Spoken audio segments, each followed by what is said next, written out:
Okay, so today I'm going to do yet another episode in the episode 9.8 now. It's part of the overall stigma effect, human credibility versus history, or history versus human credibility is how I said it. But it's a situation where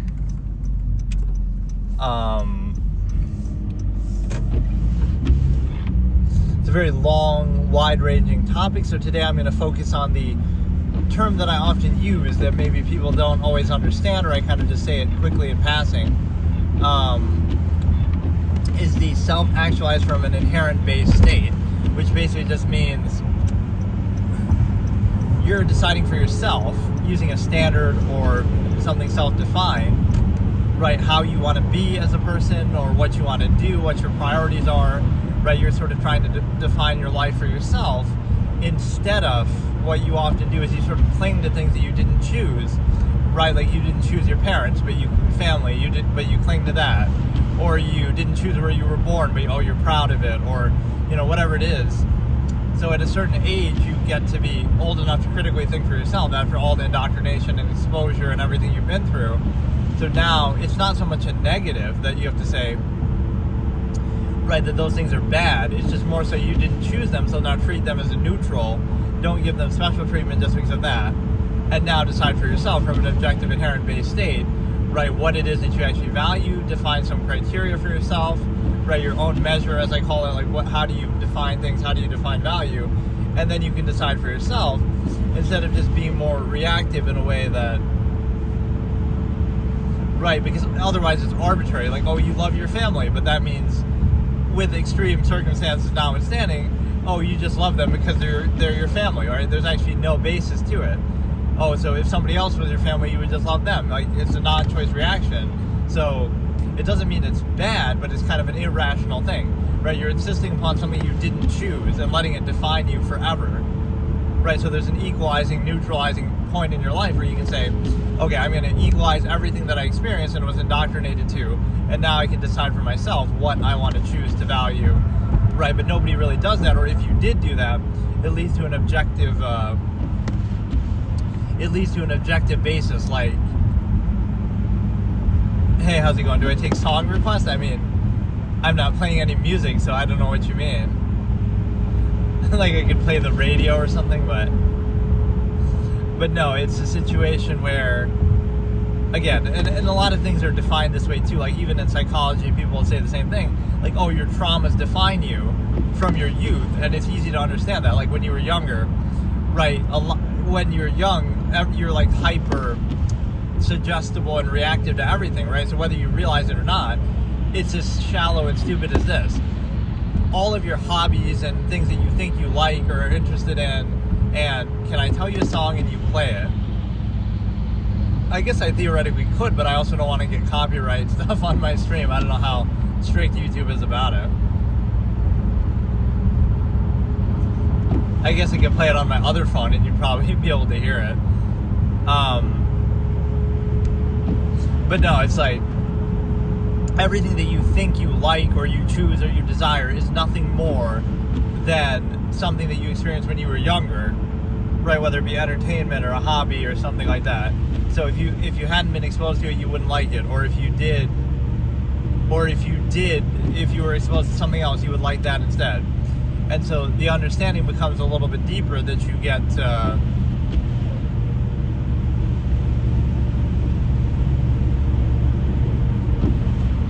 that you're defined by things that you didn't choose and couldn't control.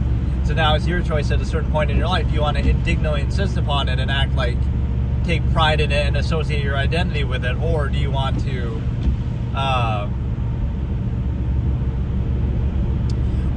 choose for yourself and neutralize all of that? So it's not a negative, it's just neutral, right? But it's kind of negating things that were forced upon you. That's why everything you experience when you're young is so impactful, but kind of in a negative way here, because you're so not choosing it that it doesn't matter what it is, even if it seems to be good or overcompensative, right? It still isn't your choice. So you want to neutralize it and then decide, okay, would I have come to that conclusion on my own? But instead people take pride in that, so there's like a little egotism that goes on, like, well,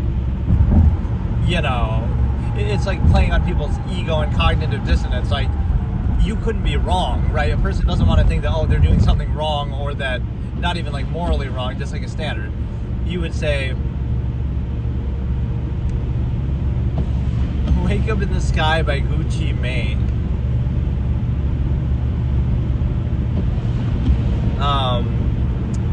Okay, hang on a little bit. But the reality is that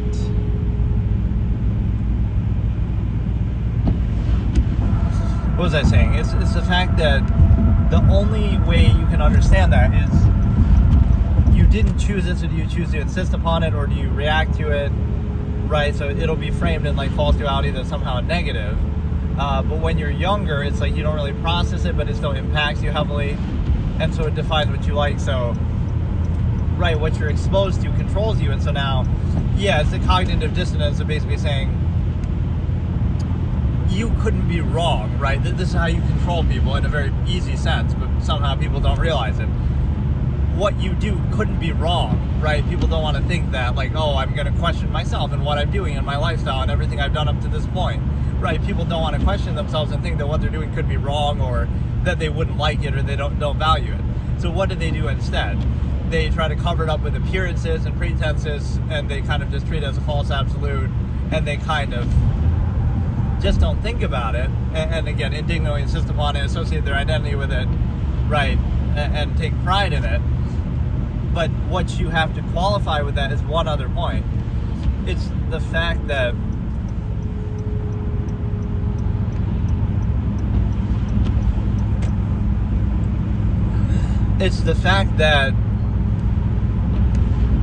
a lot of those things that you are doing, right? A lot of those things that you're doing, you're not choosing in the first place. And so what that means is, all it would take for you to, again, you don't want to admit that you're wrong, or, question yourself for what you're doing, right? Because that's cognitive dissonance, and you'd rather just insist upon it and take pride in it. So a person can't be wrong or question themselves in what they're doing. And so all you have to do to control somebody is, when they're too young to think for themselves, you can indoctrinate them and expose them to certain things. And now when they get older, or even just in society in general, you put people in a situation, and now they're forced to react to it. So since they're already in that situation, now they're going to take pride in it and defend it and associate their identity with it, because, oh, they couldn't possibly be wrong. So you get somebody in a position without them choosing it, right? Even though they didn't choose it, but because they're already there, they're going to take pride in it or defend it, right? So again, that's the way that people are controlled in youth. Like, you're too young to think for yourself, but you're still indoctrinated into society and a lot of things, right? You're influenced. And so now what does that mean? It means that now when you grow older and you are able to think for yourself, you're not going to question that and say, wait a minute, I didn't choose any of that, so I should maybe now think for myself and decide for myself. Instead, you'll insist upon it, like, well, that's how you define yourself, and you take pride in it, and you are limited.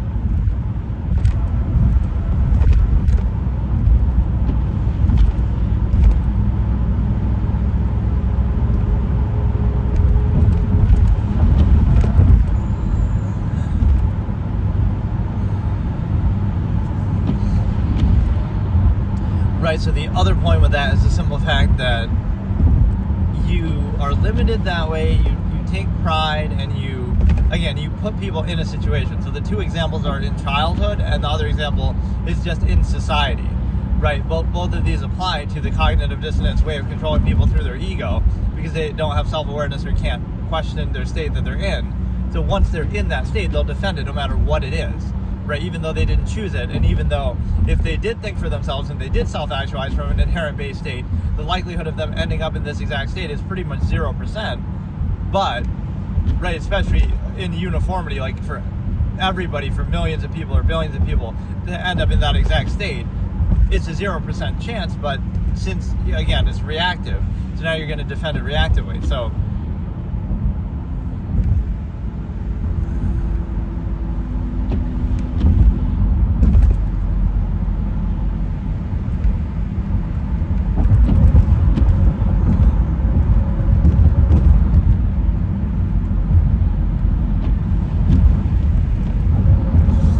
again, in childhood, you can be indoctrinated. You are indoctrinated before you're old enough to critically think for yourself. So whether you think that indoctrination is positive or negative, or the manner of what you experience, it doesn't matter whether it's positive or negative, right? The fact is you're not choosing it, and you're heavily influenced and defined by it. So when you are old enough to think for yourself, now do you think, oh, look at this person being a rebel, or look at this person trying to be all contrarian or something? But really, all you're doing is self-actualizing of the many countless things that you can do within the human variable, like all the things people are capable of doing. You would... Oh, am I going to play? Not right now.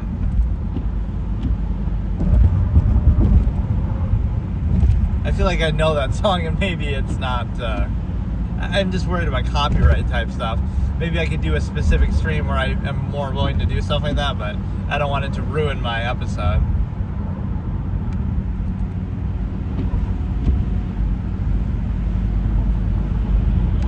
I used to do that while playing chess all the time, though. I would always play, well, maybe not copyright type songs, but like all kinds of random songs.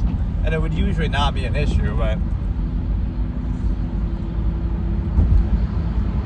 no, again, you're indoctrinated in youth before you can think for yourself, and then when you are old enough now, do you insist upon that, or do you choose for yourself, right, and decide what you value? And the same thing, if you're put in a situation like, if you're put in a situation where, again, by society, like, you know, your things already are the way they are, so now you'll insist upon it, like things are the way they are because that's the way they should be, is the fallacy that I'm a logical razor that I use, that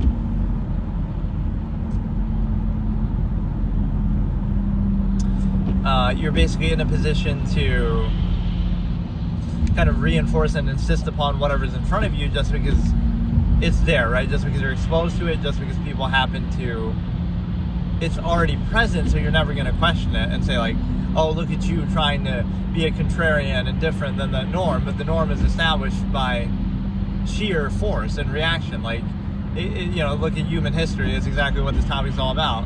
Like, oh, people would have accepted anything. World War II Germany, they would have accepted that.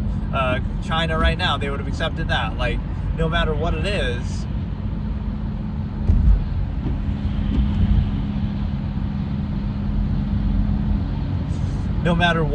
right, people would accept anything. So if you present something as like the initial basis versus something a little bit more long form, or the larger process, right, people look only at the surface level. It's kind of like the fallacy of, if you accuse somebody of something, even if it's completely false, the fact that if they don't react, you can say, well, look, they're not reacting, so that means they're guilty, and you can kind of speak for them. Or if they do react, you say, oh, look, they're getting defensive, that means they're guilty. So it's the same sort of thing where, like, the first one to make a claim is somehow credible, or the loudest voice is the one that's taken into consideration, right? Even if it's completely baseless, right? That's the initial basis of what it values, and often a mass of people is controlled that way. And so if you create a state, or a state already exists, then people are just going to reinforce it no matter what. It doesn't matter. They don't have a standard, right? What are the chances, whatever standards you supposedly have, whether it be a belief system or your own internal base of value, what are the chances that they align perfectly with modern society and the machination process and every, you know, all modern technology? What are the chances? Again, you could mock religions that way a little bit. Like, I'm not saying what you should or shouldn't do, or I'm not even condemning religion. I'm saying, what are the chances that this thousands-year-old religion would align with, oh, using AI now, or, you know, driving cars, or, like, where does it say that in any of the scripture? Like, maybe you would live a much more minimalistic lifestyle like Amish or something like that. And the reason why that works is because at least less is more, right? You might say, you know, it doesn't say to do modern things and technology, but it also doesn't say not to do them. But wouldn't you rather play on the safer side and say, okay, I'm going to be a minimalist and do as little as possible so I know that what I'm doing is deliberate and, you know, consistent. And so,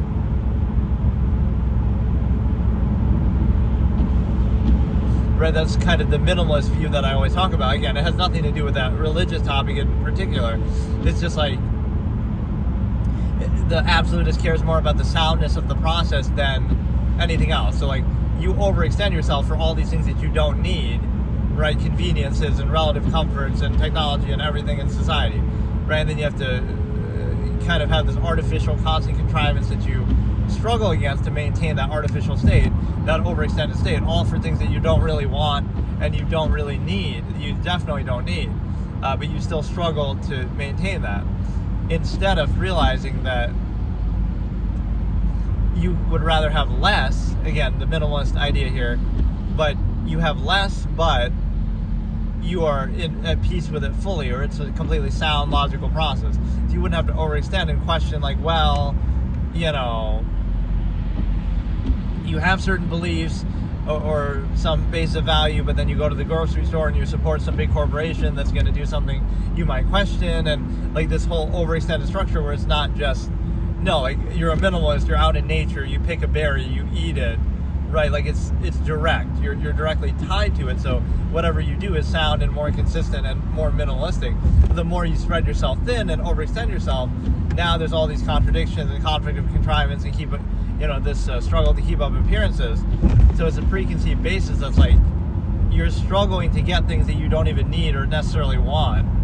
And right, that's definitely a question because it's a reactive state, so it almost implies that you would just reactively reinforce any state no matter what it was, right, if you just happen to be put in that position. So going back to that point of just like,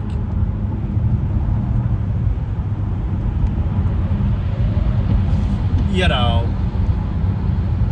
you're indoctrinated in youth and then you insist upon it, or whatever experiences you have in your youth anyway, right? You'll let that define you and cling to it and take pride in it, non-choice reaction. And then the other side is you'll do the same with like a state that you're put in or that already exists. So for example, you know, society is a certain way and you just kind of go along with it because you're already part of it or you're expected to be. So there's no actual standard or critical thinking that goes into it. It's just more like, oh, you're just mindlessly reacting and reinforcing whatever's already there. So if it was something else, you would just reinforce that, right? There is no actual standard behind it. There might be a general bread and circuses overcompensation that's present. Like, well, it's comfortable or it's kind of, you know, adequate zero-sum means and stuff like that. But that's kind of arbitrary. It's not an absolute, and it's not, you know, it's not a clearly definable or accountable process. And so what it means is you're basically putting yourself in a position where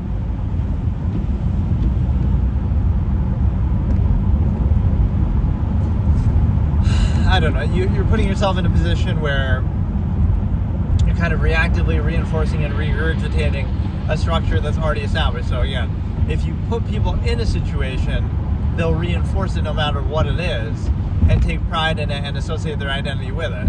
And so that's kind of like the force, you know, a forced preconception argument that, like, you know, you believe so, you know, victory, history is written by the victors kind of idea.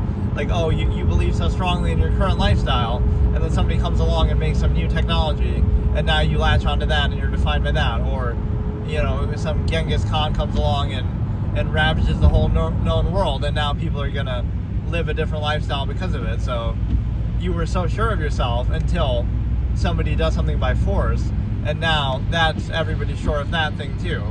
So you would condemn the force, or you wouldn't do it yourself, but then you would go along with it if you were the you know, result of it. So the way that this process is realized is very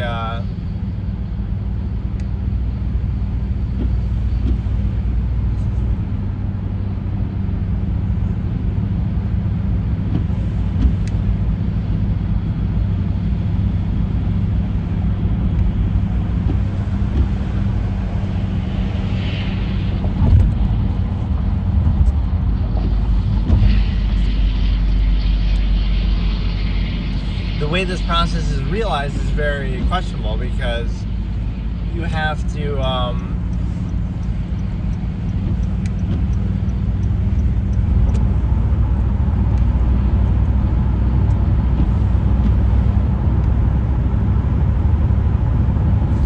again, you're put in a position. I'm trying to think of an example too of how that happened. It's kind of like how propaganda works, right?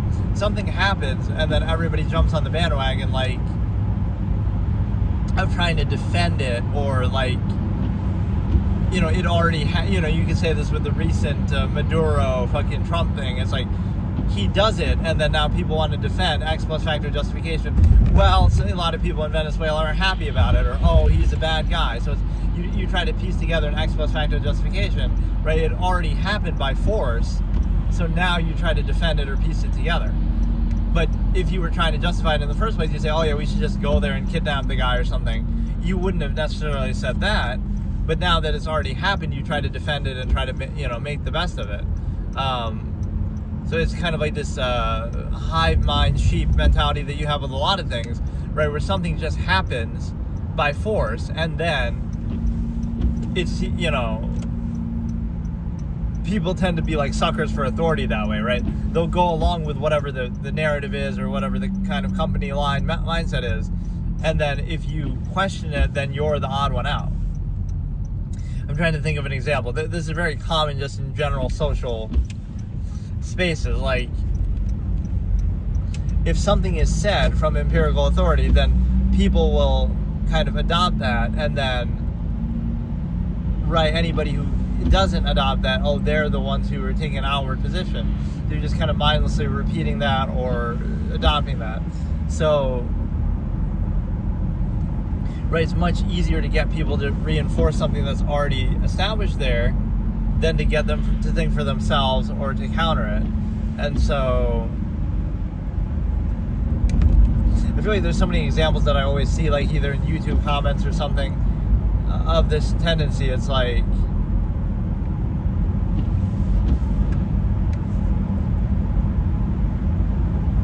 there'll be like some preconceived established thing, right?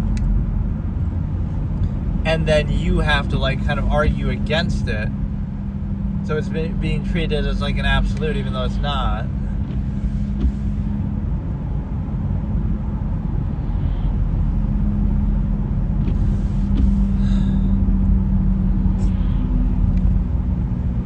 Let me try to think of a specific example, just like,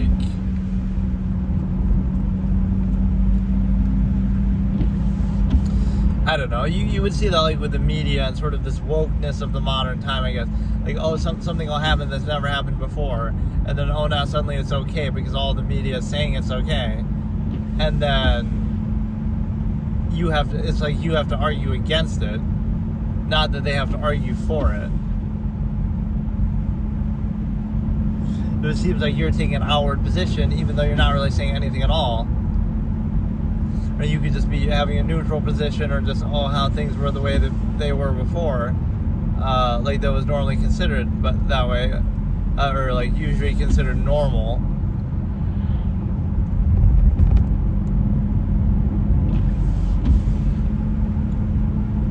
Yeah, that's a pretty basic fallacy here. Again, the thing, like, things are the way they are because that's the way they should be, or even the other point that you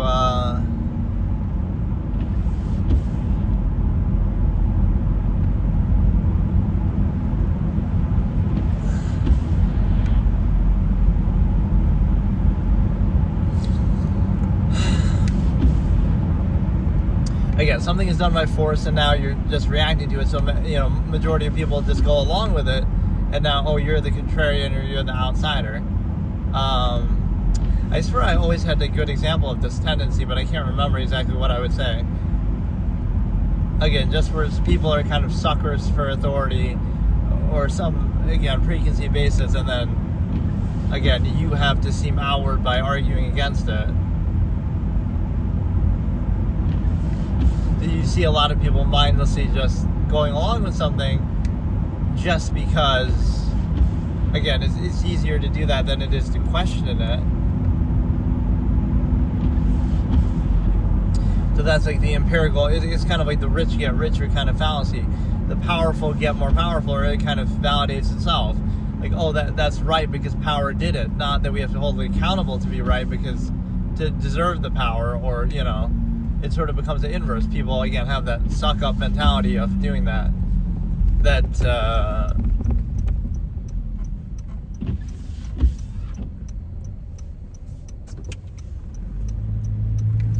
Right, like, since authority does something, it must be right, and now you have to argue why it isn't right, not that it has to be qualified or held accountable in the first place. And again, the other point is the fact that you'll be exposed to something that's kind of man-made, arbitrary, not absolute, self-created, not even, your self-created, but just created by people, and then it'll be treated as an absolute and passed off. And so what happens is,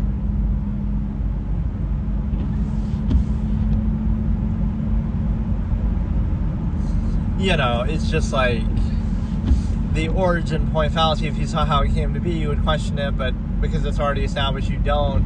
It's the initial basis. It's the fact that,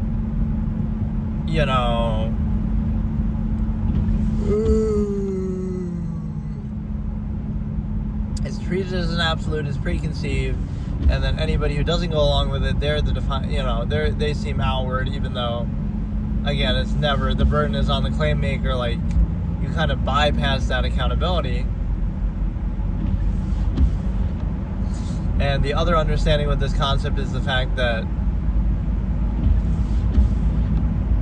I know there's one good example I would always say, but again, just something happens and then now you automatically defend it. It could be with a new technology that comes out, or it could be with some sort of, again, government thing, like what we even see now. Like, the government, it's a good example.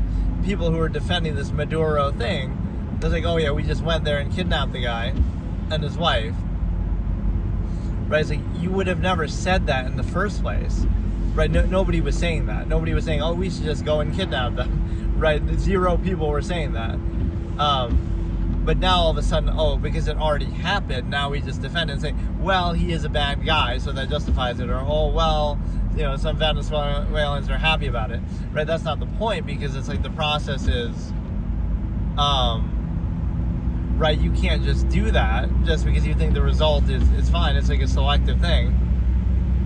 By that logic, okay, Putin's a bad guy, and, that doesn't mean we just go there and do that. Or, China has a lot of issues. That doesn't mean we just go there and, kidnap President Xi because we disagree with something's going on there. So it's a little bit different. So it's a good example of that concept. The fact that something that you never would have said should happen in the first place, and that you would even condemn, you'll defend and even praise reactively because, it already happened. It was kind of like a reward by force element of like, if you just do something, if you just do it by force, now we squabble over the details, and the mindless hive mind of people will defend it because, it already happened. It's much easier to say that, it's right because it happened, rather than holding it accountable that it happened because it's right. Like, like holding it accountable and preventing it, stuff like that. Right? So you would say that initial basis, again, that this always happens just like in social discourse, for example. Right? Again, something is, I just can't think of the example that I used. I swear I had a good one. But yeah, whatever. It's like the reactive state, people reinforce no matter what it is. There's no standard, there's no accountability behind it. And it's also a situation where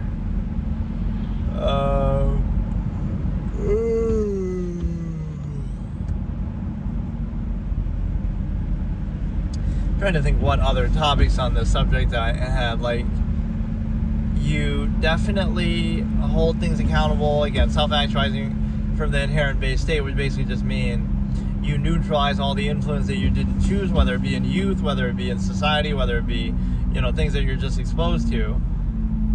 It doesn't mean they can't serve their purposes, but it doesn't mean they're absolute, or that you would vouch for them, or that you chose them.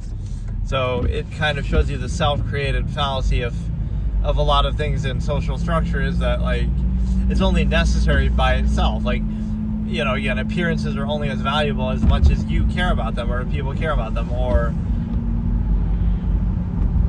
a lot of social norms and things like that. If people just didn't care about them, or didn't value them, or were fully aware of the nature of the process, now all of a sudden it wouldn't matter as much. Right, but yet you're a slave to it and you're forced to do it just because people are dumb enough to be controlled by that initial basis, or that's what applies to a mass of people. So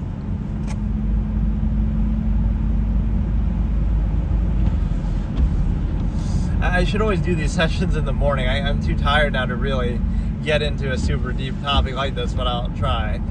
So, and you don't get as good of a view, I guess, visually, right, in the dark, although today it doesn't seem too bad, but especially if it's snowing and stuff like that too. So you equalize and neutralize your influence, things that you didn't choose in youth, things that you don't choose in society. There's one thing to tolerate them, it's another thing to falsely desire them. And then it's like,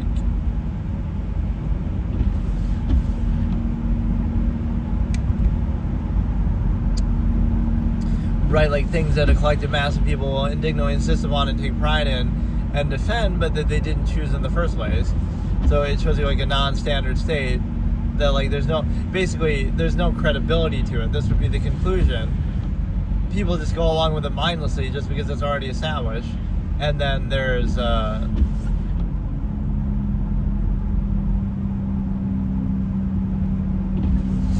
right, people go along with it mindlessly because it's already established. And then at that point you I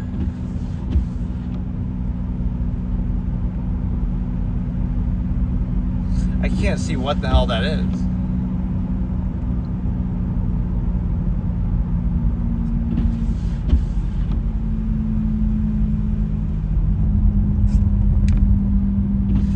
Oh, it's just a cloud thing.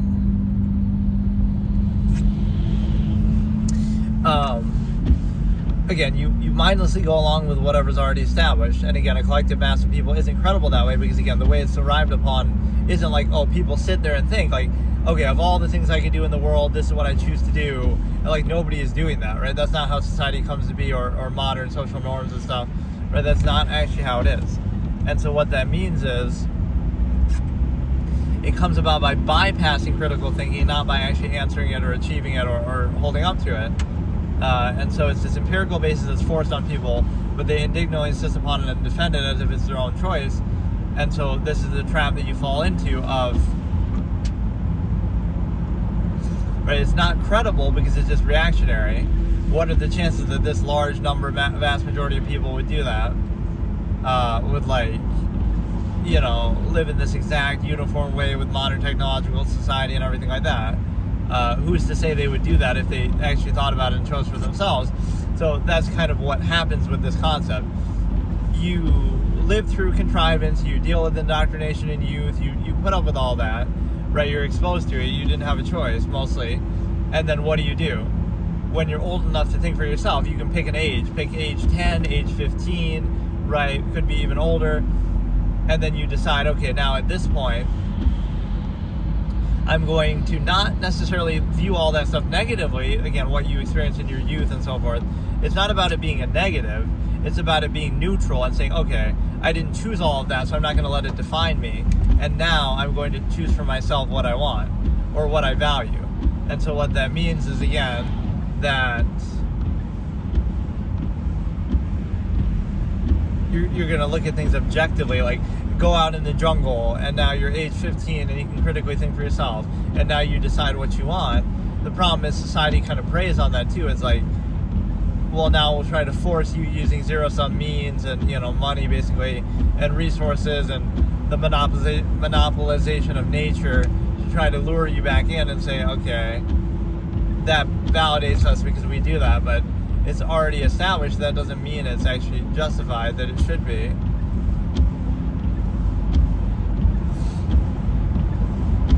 And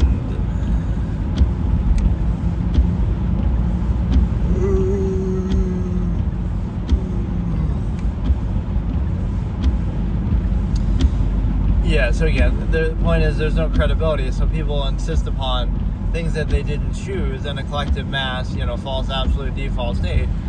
They'll do that, but all it means is, like, you know, what is it to be a negative connotation, like, oh, somebody being weird or crazy or something, right, that would be condemned.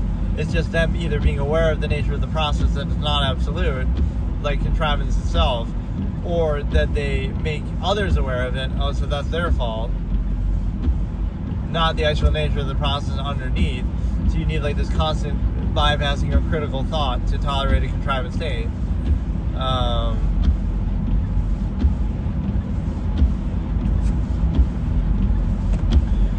There's also one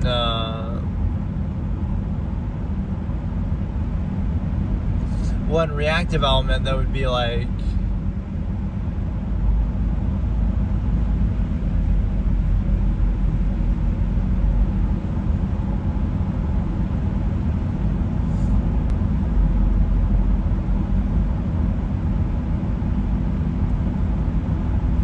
the reactive element, again, you'll reinforce some already established state.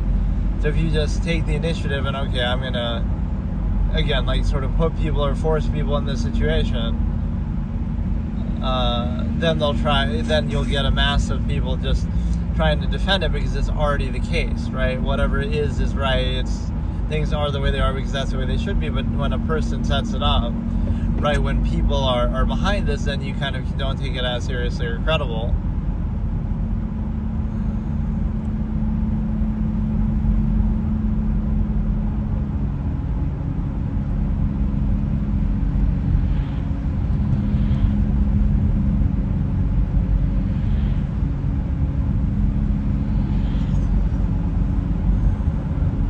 Yeah, I can't think of exactly how I explained this, but basically,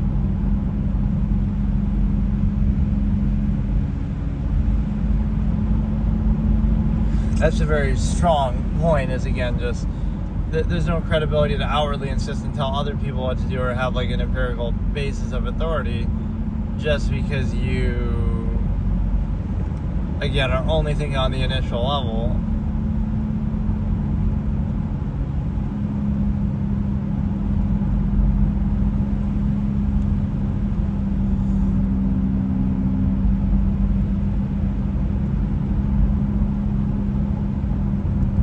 Or yeah, like, could you do a stream like that? Like, okay, without even commentary, just show that I'm driving. Like, would that be really so appealing to people?